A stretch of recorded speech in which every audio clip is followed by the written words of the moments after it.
Managing staff as you grow is really important, right? So I've always been good at selling real estate and working with clients, buyers and sellers. My next challenge was managing a staff. So when I manage my staff, right, the most important thing I portray to them is, number one, I'm gonna work really hard. So if they know that if the leader is working really hard and cares and really wants this thing to succeed, they're gonna buy into that message. If you give them the ability to have incentive, right? So you incentivize them in some fashion, whether it's monetarily or whether it's holidays or paid days off or whatever that is, right? So that they do things so well, it's an extension of you, you're gonna put yourself in a better position.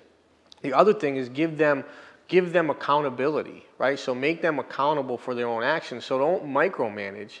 Give them the ability to understand what you want done and let them run with it.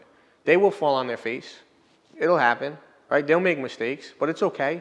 But that's where you need to solve that problem and say, what's the solution so we don't do it again? You're only as good as your support staff.